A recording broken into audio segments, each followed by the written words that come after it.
প্রিয় ছাত্রছাত্রী, study zone Assam চ্যানেলে সবাইকে স্বাগতম। আজকের এই ভিডিওতে আমি পঞ্চম শ্রেণীর অঙ্কুরণ বইয়ের পাঠ নম্বর 1 ও আমার দেশের মাটি। ও আমার দেশের মাটি একটি দেশভক্তিমূলক কবিতা রবীন্দ্রনাথ ঠাকুরের। এই কবিতার প্রশ্ন উত্তরগুলো আমরা সমাধান করব। তো প্রথমে দিয়েছে ক, কবি দেশের মাটিকে প্রণাম করছেন কেন? খ, দেশের মাটির কোন মূর্তি কবির মনে গাঁথা রয়েছে? ঘ, দেশের মাটি আমাদের কি কি দিয়েছে? ঘ, কবি দেশের মাটিকে মাতার মাতা বলেছেন কেন? তো প্রথমে আমরা এই প্রশ্নগুলোর উত্তর লিখব এভাবে। ক, কবি দেশের মাটিকে প্রণাম করছেন কেন? উত্তর লিখব আমরা, কবি দেশের মাটিকে নিজের মাতা বলে মনে করেন, তাই তিনি দেশের মাটিকে প্রণাম করছেন। খ, দেশের মাটির কোন মূর্তি কবির মনে গাঁথা রয়েছে? উত্তর, দেশের মাটির শ্যামলবরণ কোমল মূর্তি কবির মনে গাঁথা রয়েছে। গ, দেশের মাটি আমাদের কি কি দিয়েছে? উত্তর, দেশের মাটি আমাদের অন্ন, জল, বাসস্থান ইত্যাদি দিয়েছে। ঘ, কবি দেশের মাটিকে মাতার মাতা বলছেন কেন?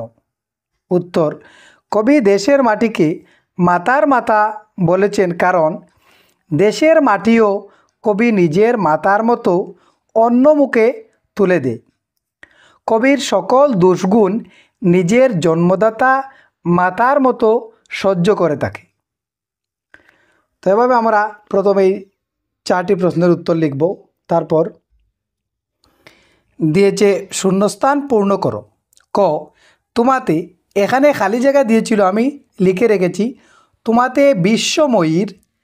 তোমাতে এই খালি জায়গায় আমরা লিখব বিশ্ব মায়ের আঁচল পাতা। খ, তুমি যে সকল সহা সকল বহা মাতার মাতা। গ, আমার জনম গেল বৃথা কাজে। তো আমরা খালি জায়গায় লিখব জনম, এখানে লিখব বৃথা।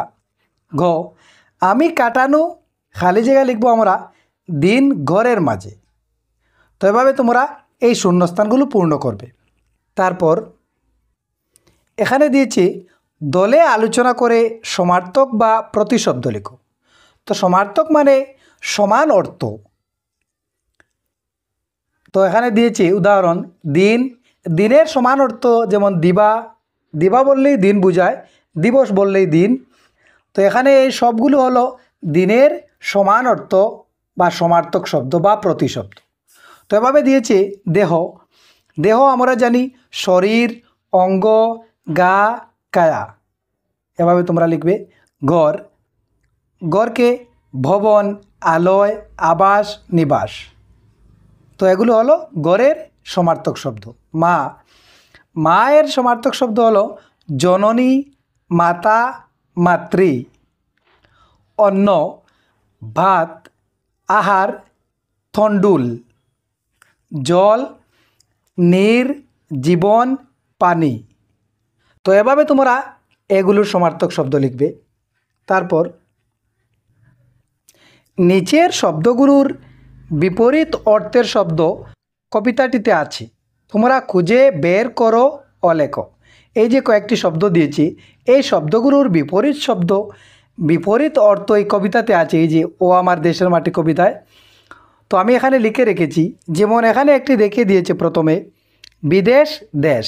তো বিদেশের বিপরীত অর্থের শব্দ হলো দেশ। এভাবে কঠিন, সহজ, উষ্ণ, শীতল, মরণ, জনম, বাইরে, ভিতরে, সুখ, দুঃখ, পিঠ, বুক। তো এভাবে তোমরা দেখে দেখে এগুলো লিখবে। তারপর নিচের শব্দগুলো দিয়ে বাক্য রচনা করো। নিচে এই যে কয়েকটি শব্দ দিয়েছে, এগুলো দিয়ে বাক্য রচনা করতে হবে। যেমন আঁচল, আঁচল দিয়ে আমরা বাক্য রচনা লিখব, মা নিজের সন্তানকে আঁচল দিয়ে ঢেকে রেখেছেন। বিশ্বময়ী, কবি দেশের মাটিকে বিশ্ববয়ী বলে মনে করেছিলেন? কোমল, শিশুদের শরীর খুব কোমল থাকে। অন্ন, জীবন ধারণের জন্য আমাদের অন্ন অতি আবশ্যক। শক্তি, আমরা খাদ্য থেকে শক্তি পাই। তো এভাবে তোমরা এই শব্দগুলোর বাক্য রচনা লিখতে পারবে। তারপর নিচের অংশ দুটোকে দাগ টেনে মেলাও। এই যে একটি অংশ, এই আর একটি, এই দুটি অংশকে দাগ টেনে মেলাতে হবে। যিনি সকলের মাতা, বিশ্বমাতা। তো এটির সঙ্গে তোমরা এই বিশ্বমাতা এভাবে টান দিয়ে মেলাবে। যিনি সব সহ্য করেন, সর্বংসহা। যার রং সবুজ, শ্যামল বরণ। যিনি শক্তি দেন, শক্তিদাতা। তো এভাবে তোমরা এই অংশ দুটোকে টান দিয়ে মিলাবে। তারপর এখানে রবীন্দ্রনাথ ঠাকুরের মতো আরও একজন দেশভক্তিমূলক কবিতা লিখেছেন, যিনি হলেন মোহাম্মদ ইকবাল। তো ওনার লিখিত এই কবিতাটি হলো সারে জাহা সে আচ্ছা হিন্দুস্তান হামারা। তো এটির সঙ্গে কিছু প্রশ্ন দিয়েছে, যেমন অপরের কবিতাটি অর্থ বুঝে নিয়ে নিচের প্রশ্নগুলোর উত্তর দাও। ক দিয়েছে হিন্দুস্তান মানে কোন দেশ? খ সেই দেশের পর্বতগুলো কেমন? গ সেখানে নদীগুলো কোথায় খেলে বেড়ায়? গ এখানে বুলবুল বলতে কাদের বোঝানো হয়েছে? তো এই প্রশ্নগুলোর উত্তর আমরা এভাবে লিখব। ক হিন্দুস্তান মানে কোন দেশ? উত্তর হিন্দুস্তান মানে ভারতবর্ষের কথা বলা হয়েছে। তো এখানে ভারতবর্ষকে হিন্দুস্তান বলা হয়েছে। খ সেই দেশের পর্বতগুলো কেমন? উত্তর ভারতবর্ষের পর্বতগুলো উঁচু। গ সেখানে নদীগুলো কোথায় খেলে বেড়ায়? উত্তর ভারতবর্ষের নদীগুলো কূলে খেলে বেড়ায়। গ এখানে বুলবুল বলতে কাদের বোঝানো হয়েছে? উত্তর এখানে বুলবুল বলতে ছাত্রছাত্রীদের বোঝানো হয়েছে। তো এভাবে তোমরা এই প্রশ্নগুলোর উত্তর লিখবে। তারপর তো এখানে কবি, গীতিকার ও সুরকার ডক্টর ভূপেন হাজারিকার অসম আমার রূপহী কবিতাটি দিয়েছি।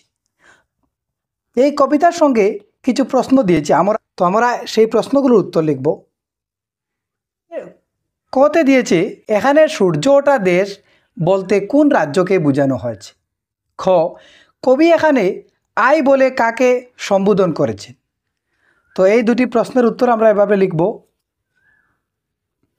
ক এখানে সূর্য ওঠা দেশ বলতে কোন রাজ্যকে বোঝানো হয়েছে? উত্তর লিখব আমরা, এখানে সূর্য ওঠা দেশ বলতে অসম রাজ্যকে বোঝানো হয়েছে। তো সূর্য ওঠা, এই যে অসম আমার রূপহী কবিতা ডক্টর ভূপেন হাজারিকার, এই কবিতাতে সূর্য ওঠা দেশ বলতে অসম রাজ্যকে বোঝানো হয়েছে। খ কবি এখানে আই বলে কাকে সম্বোধন করেছেন? তো আমরা উত্তর লিখব, কবি এখানে আই বলে অসম রাজ্যকে সম্বোধন করেছেন। তো এভাবে তোমরা এই দুটি প্রশ্নের উত্তর লিখবে। তো প্রিয় ছাত্রছাত্রীরা, এই ছিল আজকের ভিডিওটি ভালো লাগলে একটি লাইক দিয়ে বন্ধুদের সাথে শেয়ার করবে এবং এরকম ভিডিওর নোটিফিকেশন পেতে আমার চ্যানেলটি সাবস্ক্রাইব করে পাশে থাকা বেল আইকনটি প্রেস করে নেবে। ধন্যবাদ।